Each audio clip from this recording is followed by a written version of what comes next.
Welcome back. Continuing with section 11, res judicata. What are all the?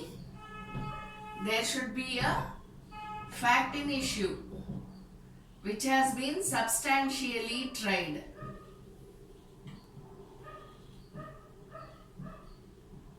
Okay. And how should the fact in issue be?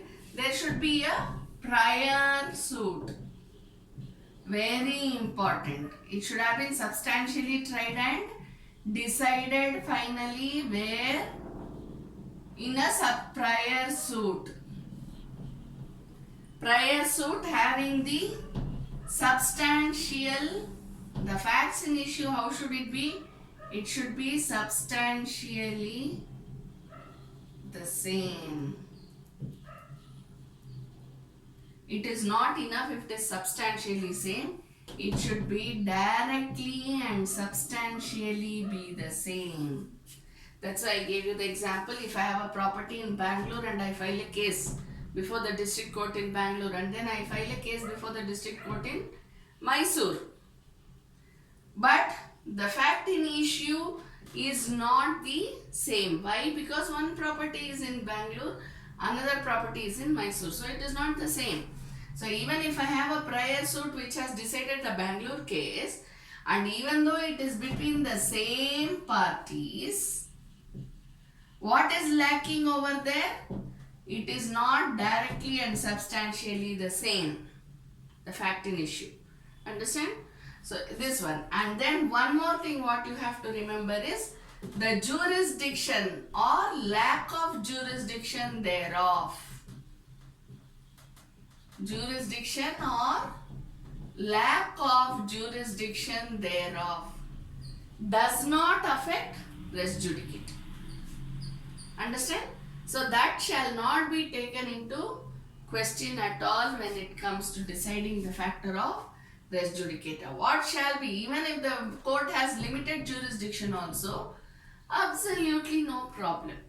But what should be taken into consideration? Fact in issue that is substantially and directly the same.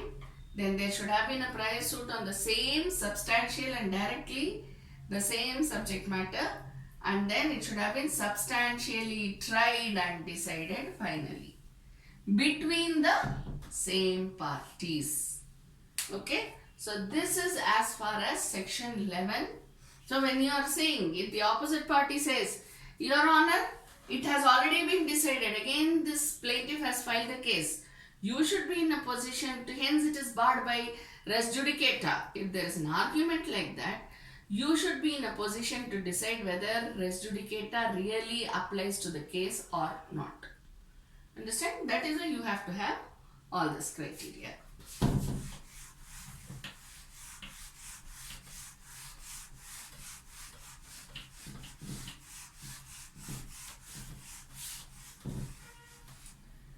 Next we go to section 12. It talks about bar to further suit. What we have read in section 10, bar to suit, then res judicata, then you have bar to further suit. Further suit, when you know it is further suit, obviously you remember what? You remember the appeals, right? Now, bar to further suit, where a plaintiff is precluded by rules from instituting a further suit in respect of any particular cause of action, he shall not be entitled to institute a suit in respect of such cause of action in any court to which the court applies. So when you are talking about bar to further suit, that means what? There has already been a suit. Going up is not allowed. So filing an appeal in certain cases is not allowed. You have, that's why you have appealable cases, non-appealable cases, right? So when you are talking about appealable cases, there is no bar to further suit.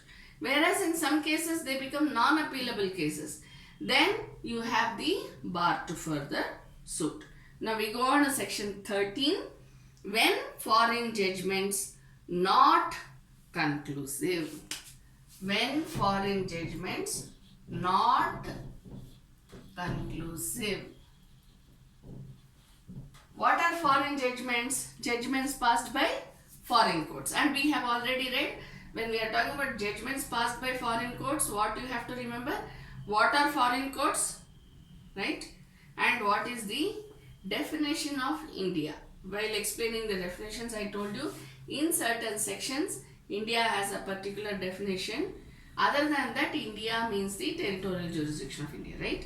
So you have to think about all these three and then coming to the conclusion. So when foreign judgment is not conclusive, where it has not been pronounced by court of competent jurisdiction.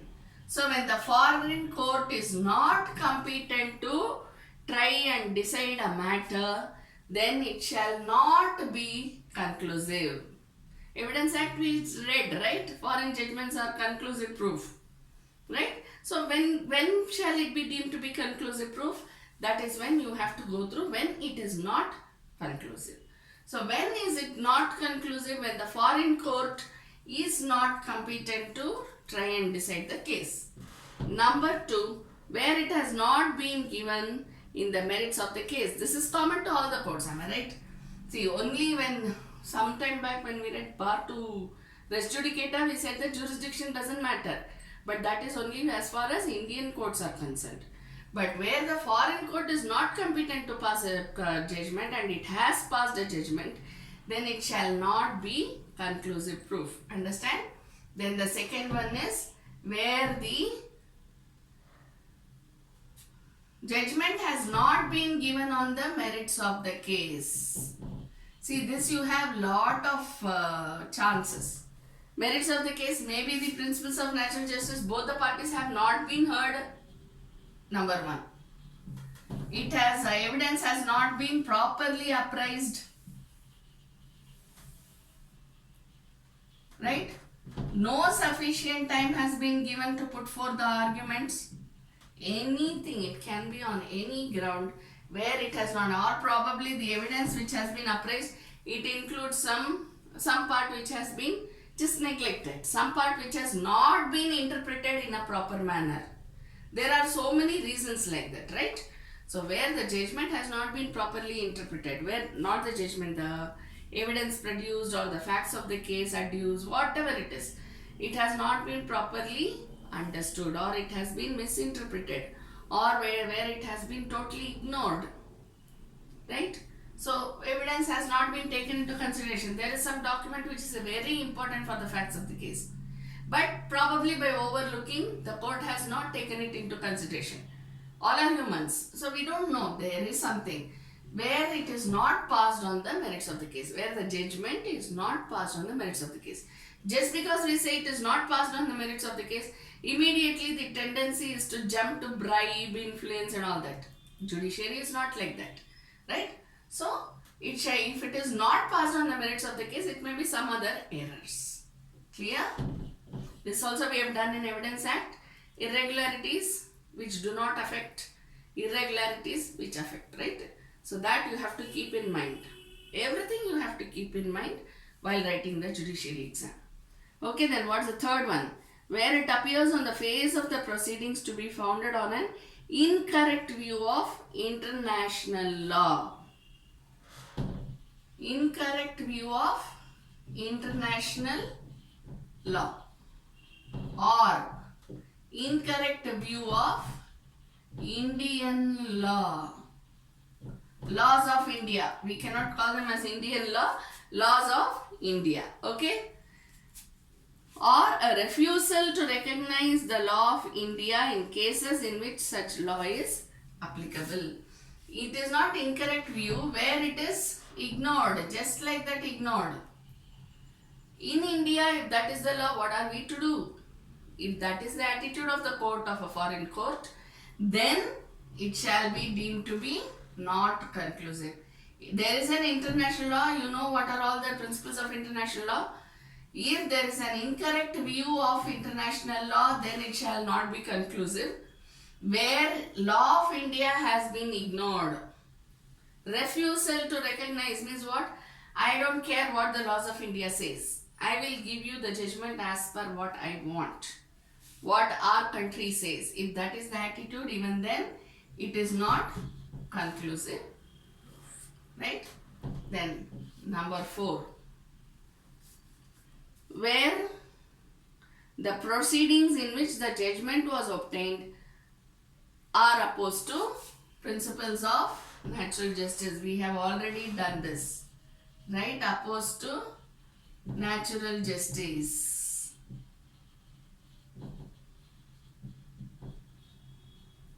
Where the case has been decided as opposed to natural justice. Okay, in such cases it is not conclusive. Where it has been obtained by fraud. Now what do the foreign courts know about India, or what do the Indian courts know about foreign? That is not the question over here. Okay, but where the judgment, probably certain details which have been given is fraudulent. Understand? So the judgment has been obtained by fraud means the inputs which are given.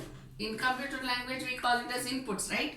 So whatever is the facts of the case or whatever is the evidence produced, everything is fraudulent. The parties know it, okay, but the court doesn't. If the judgment is obtained by fraud, then it shall not be conclusive. Okay, then what's the 6th one? Where it sustains a claim founded on a breach of any law in force in India. There is a breach of a law which is in force. Okay, it is not a bygone law, it is still in force in India. Okay, see, we have so many acts. We ourselves don't know how many acts are there, but there are so many acts in India, right? So all these law, whichever is referring to the subject matter, that law should have been at least appreciated, if not followed, right, by the foreign court. So see, here also it is like ignored. There is refusal to recognize. It is not that it is not taken into consideration. At least the person should have, at least the court should have mentioned it, right? So any breach of a law, where there is a breach of a law, now we have all those extradition cases going on, right? For the UK, there has absolutely no breach, there has been no breach of any law in England as far as the person is concerned, as far as the party is concerned. But the party who is in England or any other court, any other place like Portugal or Spain or whatever it is, they have breached some law in India. Hence the extradition case is going on in such foreign court. Understand?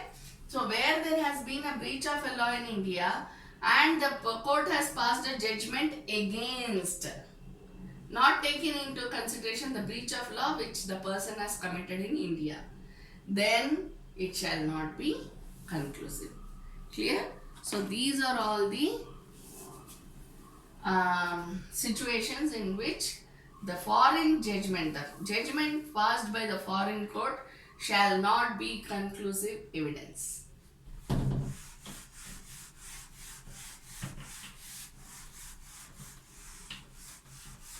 Nowadays, it is a fashion to take divorce from foreign courts where the parties are residing in any foreign countries. Because I have heard people saying that it works faster than Indian courts, so they take divorce from foreign courts. Both the parties are working or settled down in foreign countries. Okay, but you may get some certain cases like that, because probably the wife has come back to India for a certain personal purpose, or the husband has come back to India for a personal purpose, and then the wife or the husband who is still there in the foreign country may file for divorce. In such cases, the person who is in India may come and appear before you with a case. Then you should know all these details about the foreign judgments. Understand? Then we go to section 14, presumption as to foreign judgments. What is the presumption as to foreign judgment? Court shall presume. This we have already done in Evidence Act, right? The court shall presume that the judgment, foreign judgment, is genuine. That's why we read in the previous section when it is not conclusive, right? So now here, the court shall presume upon the production of any document purporting to be a certified copy of a foreign judgment that such judgment was pronounced by a court of competent jurisdiction unless the contrary appears on record, but such presumption may be displaced by proving want of jurisdiction. So what shall be presumed? It shall be presumed that the judgment is genuine and it has been passed by the competent court of jurisdiction. Okay, but if the opposite party says no, the court over there doesn't have the jurisdiction, then the person, obviously the burden of proof falls on the person who says that such court is not competent. He has to prove it. Okay, then we go on to the next subheading, place of suing. Section 15, court in which suits to be instituted. Where shall the suits be instituted? Obviously the lowest category of the court. Right? Now when we say the lowest category of court, not necessary that all the suits should first go to the municipal. Because if the person is staying in a district or a metropolis, whatever it is, and then there will be district courts which will be the lowest court. Right? So they will have original jurisdiction also, they will have appellate jurisdiction also. So if the person is staying in a metropolis or cosmopolitan area or whatever it is, according to that level you have to decide which is the lowest court. Just because the CPC says municipal court is the lowest court doesn't mean that it is the lowest court. So that's why I said all the provisions do not apply to all the cases. Okay, so you should use your brains, your analysis power, and then say if the person is residing in a metropolitan, then the person has to go to the district court.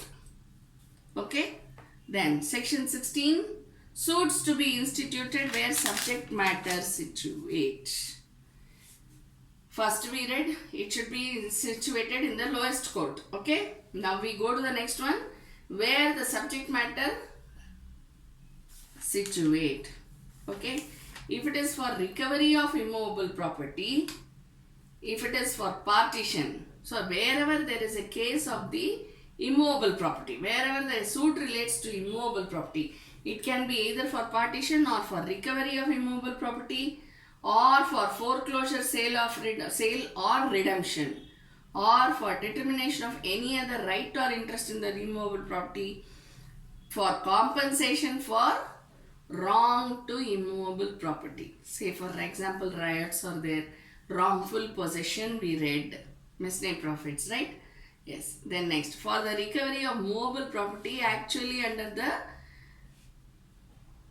the attachment shall be instituted within the local limits of jurisdiction where the property is situate. Wherever the property is situate, in such places the suit shall be instituted. So what are all the cases? If it is for rent or without rent is not the problem, but recovery of immovable property, partition, compensation, misdemeanor profit, anything you want relating to the immovable property, then the suit should be filed in the place where the immovable property is situated.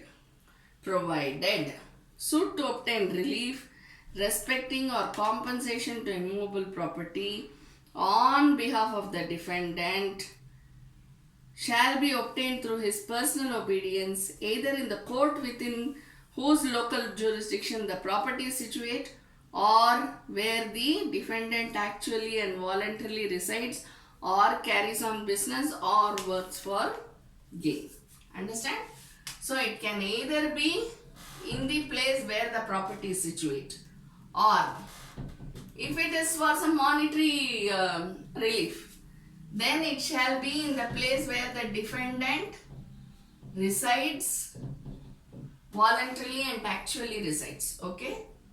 When you are writing the exam, the main exam, please be very careful.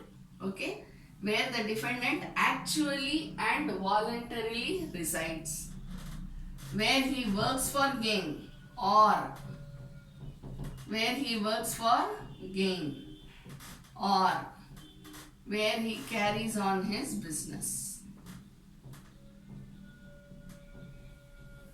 So it can be in any of these. Okay, we go to the section 17.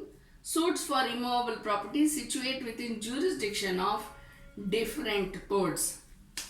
As I told you, one property is situated, say, for example, in Bangalore. Another is in Mysore.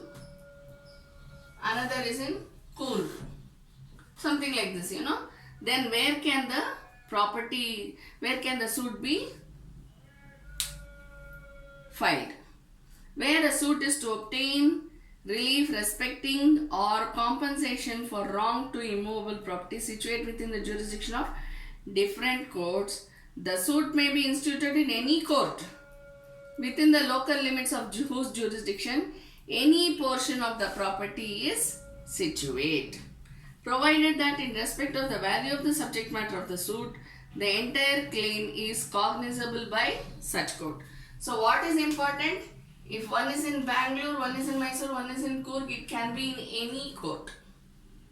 Understand? Of course, if the whole is in Bangalore, it should be in Bangalore. Okay. Suppose one part of the property is in Bangalore, where a suit property situate within jurisdiction of different courts. Say for example, there is a confusion regarding the situation where the property is situated. If it is between two jurisdictions, then it can be filed either here or it can be filed here. Okay, provided the court has pecuniary jurisdiction. That's why, you know, I can take the example of Bangalore. If there is a property in the suburban Hoskote and the Hoskote Munsif court doesn't have the jurisdiction as far as the value of the immovable property is concerned, the case automatically, the lowest court for filing the suit automatically becomes the Bangalore Rural Court. Understand? Though it comes under the district level, it comes to the rural division. Understand? So that is how we have to see and then finalize the jurisdiction. Okay, because the Munsif court at Hoskote doesn't have the necessary pecuniary jurisdiction. So therefore, what happens is the case comes to Bangalore. Clear? We go on to the next section.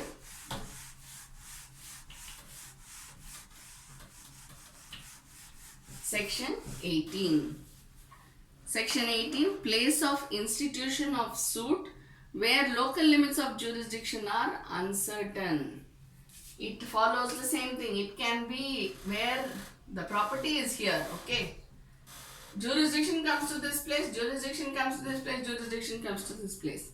In such case, where will the suit be filed? It can be filed either here or here or here, provided the pecuniary jurisdiction is there for the court. Okay, in any of those courts, if satisfied that there is ground for alleged uncertainty, record a statement to that effect. So what has to be done? If the property is in this, then this court, particular court has to be, a certain court has to record a statement saying that the property is for all these three, but the plaintiff has come to me. Understand? Property is for everywhere. You have the mixed uncertain. Then record a statement that the suit has come to me and I have the necessary pecuniary jurisdiction to try the case. Understand? Then the case can be taken up, tried, and the judgment can be given. We go to the next section, section 19. Suits for compensation for wrongs to persons or mobiles. Till now we were doing the immovable property. Now we go to persons or movables. Where a suit is for compensation for wrong done to the person or to movable property, if the wrong was done within the local limits of jurisdiction of one court and the defendant resides or carries on business or personally works for gain within the local limits of another court, the suit may be instituted at the option of plaintiff in either of the said courts. What we did for the immovable property, right? Where there is a suit for recovery of the compensation. Okay, where there is monetary relief. It can be filed where the defendant resides voluntarily and actually resides, or personally works for gain, or carries on business. So the same logic is given in section 19 when we are dealing with the wrongs done to persons or mobile. It can either be where the wrong was committed. So what is this? The cause of action arose. Am I right? It can either be where the cause of action arose, where the wrong was committed, or where the defendant actually and voluntarily resides, or carries on business, or personally works for gain. Understand? So it can either be here or it can be here, depending upon the option of the plaintiff. So it is upon the plaintiff to choose which is the jurisdiction where he wants to file the suit. Okay? Thank you.